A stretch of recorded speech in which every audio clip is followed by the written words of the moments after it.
Welcome back, dear students. As we have discussed in previous video about hypertension.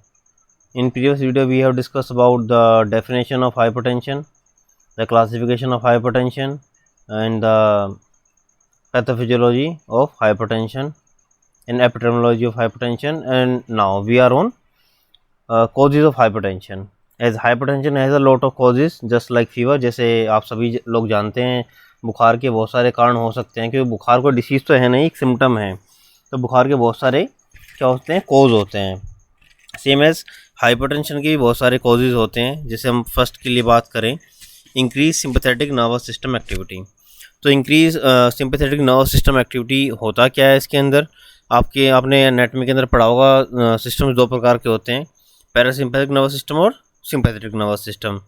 तो sympathetic nervous system होता क्या है? Fight and flight के लिए activate होता है सिंपैथेटिक नर्वस सिस्टम, वेरेज जो पैरासिम्पैथिक नर्वस सिस्टम है वो हमको रेस्ट एंड डाइजेस्ट के लिए स्टार्ट होता है। अगर आपको ये दोनों का बहुत से लोग स्टूडेंट्स होते हैं उनको याद नहीं होता, तो एक ट्रिक बना लेते हैं। Parasympathetic nervous system P4 पेस्टलासिस, P4 parasympathetic nervous system. तो जो हमारी पेस्टलासिस मूवमेंट होती हैं, तो जब हम आराम से खाना खा के बैठ जाते हैं तब वो एक्टिवेट होती हैं, खाना अच्छे से डाइजेस्ट होता है। तो दोनों के बीच में बेसिक डिफरेंस क्या होता है? Sympathetic nervous system fight and flight की कंडीशन है, तो जब भी सिंपैथेटिक नर्वस सिस्टम एक्टिवेट होता है तो हार्ट की बीट जो है वो बढ़ जाती हैं, रेस्पिरेशन का रेट बढ़ जाता है, प्यूपल का डायलेशन थोड़ा सा ज़्यादा हो जाता है, ऑक्सीजन की डिमांड बॉडी के लिए बढ़ जाती है, एनर्जी की रिक्वायरमेंट बढ़ जाती है, क्यों तुरंत हम फैसला करने वाले हैं क्या करेंगे क्या नहीं करेंगे। तो ऐसे में किडनी का जो फंक्शन है बेसिकली वो अल्टर हो जाता है, किडनी यूरिन का फॉर्मेशन करना बंद कर देती है, पेस्टालिस मूवमेंट बंद हो जाती है सिंपैथेटिक नर्वस सिस्टम में। तो स्पेशली हम यहाँ सिंपैथेटिक नर्वस सिस्टम में ही समझने वाले हैं, क्योंकि हाइपरटेंशन होगी तो सिंपैथेटिक नर्वस सिस्टम जैसे पेशेंट की बॉडी जाएगी वो उसकी हार्ट बीट बढ़ा देगा, तो सीधा पेशेंट को हाइपरटेंशन हो सकती है। देन है इंक्रीज रीनल रीअब्जॉर्वेशन। होता क्या है कि जो आपकी किडनी है अगर वो गलती से या कोई अदर डिसीज़ की इन्फ्लुएंस की वजह से रीअब्जॉर्वेशन बढ़ा दे, कि जितना भी उसने वेस्ट बनाया उसका रीअब्जॉर्वेशन करने लगे, जैसे पानी है, क्लोराइड है, सोडियम है, उसको वापस से लेने लगे, या कोई ऐसी जेनेटिक डिसीज़ है, मतलब माता पिता में बच्चे में आ गई है, तो क्या होगा, बॉडी के अंदर वाटर की जो अमाउंट है वो बढ़ जाएगी, तो जिसकी वजह से कहीं ना कहीं आपका बीपी पे इम्पैक्ट आएगा, बीपी बढ़ सकता है। देन है इंक्रीज RAAS सिस्टम और एक्टिविटी, यानी रेनिन एंजियोटेंसिन एल्डोस्टेरोन सिस्टम। होता क्या है? रास सिस्टम ये आपकी जो वेसल्स हैं, आर्टरीज हैं, वेन्स हैं, इनको कॉन्स्ट्रिक्ट करने के लिए मदद करता है बेसिकली। यानी जब हमारा बीपी लो होता है तो उसको बढ़ाने के लिए ये काम करते हैं, कैपिलरीज डायलेशन में चली जाती हैं, उसको वापस से रिकॉइल करने में मदद करता है आपका रास सिस्टम। ये काम कैसे करता है? जो RAAS लिख रहा है इसका फुल फॉर्म जिसे हमने पढ़ा, रेनिन एंजियोटेंसिनोजन एल्डोस्टेरोन सिस्टम। होता क्या है? रेनिन एक हार्मोन है जो किडनी से निकलता है, वो जाता है लीवर के पास, लीवर के पास एंजियोटेंसिनोजन होता है, वो उसको एक्टिवेट कराता है। ये यहाँ से निकल के एंजियोटेंसिन जाता है आपके लंग्स के पास, वहाँ ये कन्वर्ट हो जाता है एंजियोटेंसिन फर्स्ट के अंदर, फिर फर्दर थोड़ा सा चेंज आगे बढ़ने के बाद ये वापस ब्लड के अंदर जैसे मिक्स होता है, एंजियोटेंसिन सेकंड बन जाता है। और सेकंड का काम क्या है? जितनी वेसल्स हमारी हैं, आर्टरीज हैं, उसको सिकोड़ देने का, ये काम है रास का। तो ये अगर काम करता रहेगा तो बीपी बढ़ जाएगा। तो हम बाद में एक ऐसी ड्रग देंगे, अब जैसे आप ड्रग देखेंगे हाइपरटेंशन, तो एक ड्रग देंगे हम जिसकी वजह से ये रास सिस्टम एक्टिवेट ही नहीं हो पाएगा, तो बीपी नहीं बढ़ेगा पेशेंट का। देन है decrease vasodilation of the arterioles. होता क्या है? जो वेजोडाइलेशन यानी जो आपकी वेसल्स हैं, बेसिकली जो आर्ट्रियोल्स आर्टरीज है, उनका जो डायलेशन है या फिर उनका डायमीटर वो कम हो जाता है, तो जिसकी वजह से क्या होगा, पाइप छोटे हो जाएंगे, तो और जो हमारी मोटर होती है उस पर प्रेशर बढ़ेगा। सेम एज जब आपकी वेसल छोटी हो जाएंगी तो दिल पे प्रेशर बढ़ेगा और उसको ताकत ज़्यादा लगानी पड़ेगी छोटे भाग में को ब्लड को निकालने के लिए, तो कहीं ना कहीं ये आपके बीपी को जो है बढ़ा देंगे। नेक्स्ट, अब कुछ हमने फर्दर और भी कॉजेज इंक्लूड किए हुए हैं इसके अंदर, और साथ ही साथ जो हाइपरटेंशन है उसको कुछ भागों में बांटा भी हुआ है और बेहतर समझने के लिए। जैसे प्राइमरी हाइपरटेंशन, तो primary hypertension without any cause होती है, कि हमें मालूम नहीं कारण क्या है, वो पेशेंट को हाइपरटेंशन है बस।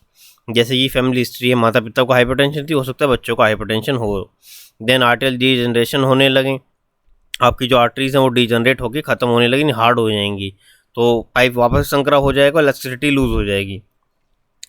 तो वो कंसोल कर जाएंगे, एक ही जगह रहेंगे, फिट रहेंगे, हार्ड रहेंगे, पाइप जैसा बिहेव करने लगेंगे आपकी आर्टरीज, तो बीपी बढ़ सकता है। तो उसका ये बेसिकली प्राइमरी कॉजेज के अंदर आते हैं। देन सेकेंडरी कॉज यानी इसके अंदर कुछ ना कुछ पैथोलॉजी इंक्लूड होनी चाहिए, जैसे कि due to any endocrine disease, kidney disease, congenital deformities, prolong mental tension, hormonal और मेटाबॉलिक डिस्टर्बेंस, अदर्स में जैसे टॉक्सीमिया यानी pregnancy, enlarge prostate, excessive body weight और ओबेसिटी। देन है ये सेकेंडरी को क्या सेकेंडरी हाइपरटेंशन। देन है थर्ड बॉर्डरलाइन हाइपरटेंशन, यानी बीपी किधर रहेगा 1 से लेके 120 139 तक, तो ये बॉर्डरलाइन हाइपरटेंशन के बीच में आता है। देन है मैलिग्नेंट हाइपरटेंशन, यानी पेशेंट का जो बीपी है वो किस वजह से बढ़ रहा है कि बहुत सारे ऑर्गन इंक्लूड हो गए, सिंड्रम में चला गया है, किडनी चली गई है, लीवर चला गया है, लंग्स में कुछ दिक्कत है, तो मल्टीपल ऑर्गन एसोसिएट कर रहे हैं, तो तब जाके मैलिग्नेंट हाइपरटेंशन। जैसे कैंसर होता है मैलिग्नेंट पूरी बॉडी इंक्लूड कर जाता है, फैल जाए जहाँ तक फैल गया वहाँ तक इंक्लूड कर जाता है, सेम एज। यानी बिनाइन हाइपरटेंशन जैसे सेम एज कैंसर एग्जांपल ले ही लिया है, तो बिनाइन का बेसिकली कैप्सूल फॉर्म में रहता है आपका कैंसर, तो इधर भी एक फिक्स कॉज है, उसकी वजह से कभी कभी सीवियरिटी बढ़ जाती है, नहीं तो नॉर्मल ही रहता है पेशेंट, बस जस्ट आपको 145 140 ऐसे दिखाता है, तो बिनाइन हाइपरटेंशन ये रहता है।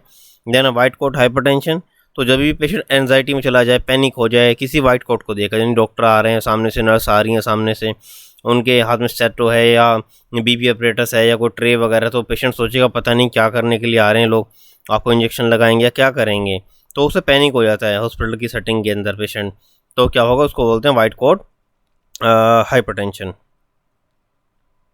देन आता है क्लिनिकल मैनिफेस्टेशन, यानी आपका साइन एंड सिम्टम क्या आने वाले हैं हाइपरटेंशन के, ये हम डिस्कस करेंगे अभी नेक्स्ट वीडियो के अंदर। इस वीडियो के अंदर हमने डिस्कस किया कॉजेज ऑफ हाइपरटेंशन, और एक बार रिव्यू ले लेते हैं। बेसिक रिव्यू था hypertension, BP more than 140/90 is called hypertension. General classification हुई 4, नॉर्मल आपने बीपी देखा 120/80, प्री हाइपरटेंशन 120 से 139, स्टेज फर्स्ट जहाँ पे मेडिसिन देनी है। प्राइमरी में और स्टेज फर्स्ट में ये अंतर, प्राइमरी हाइपरटेंशन के अंदर कोई मेडिसिन लाइफस्टाइल मॉडिफिकेशन की जाती है, और जहाँ स्टेज फर्स्ट में पेशेंट एंटर कर जाता है 140 से प्लस चला जाता है, फिर पेशेंट को क्या देते हैं मेडिकेशन का हेल्प लेके प्लस लाइफस्टाइल मॉडिफिकेशन भी कराते हैं। देन थर्ड में भी सेकंड में भी सेम है, मेडिकेशन विद लाइफस्टाइल मॉडिफिकेशन। ये कार्डियक हाइपरटेंशन जो इमरजेंसी है, इसके अंदर पेशेंट बस इमरजेंसी केस के एपिटेक्सिस हो गया या ऐसी किसी कंडीशन के लिए आता है, उस समय उसको ठीक कर देता है और फिर रेगुलर फॉलोअप पे वो रखे जाते हैं।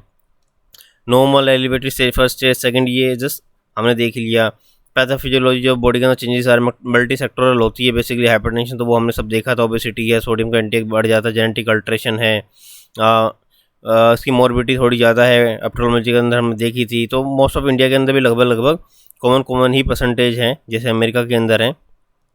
कॉजेज हमने देख ही लिए अभी कि सिम्पैथेटिक नर्वस सिस्टम ज़्यादा काम करने लगे, रीनल सिस्टम रीअब्जॉर्प्शन बढ़ा दे, रास सिस्टम ओबेसिटी हो, डिक्रीज वेजोडाइलेशन हो जाए, इसके अलावा कोई या कोई डिसीज़ हो लीवर की, किडनी की, वो हो सकती है। कुछ हमने फर्दर क्लासिफिकेशन अदर और भी पढ़ी हमने हाइपरटेंशन की। देन क्लिनिकल मैनिफेस्टेशन हम पढ़ने वाले हैं नेक्स्ट वीडियो के अंदर। यहाँ तक कोई कन्फ्यूज़न किसी को हो तो वो कमेंट सेक्शन में कमेंट डाल सकता है।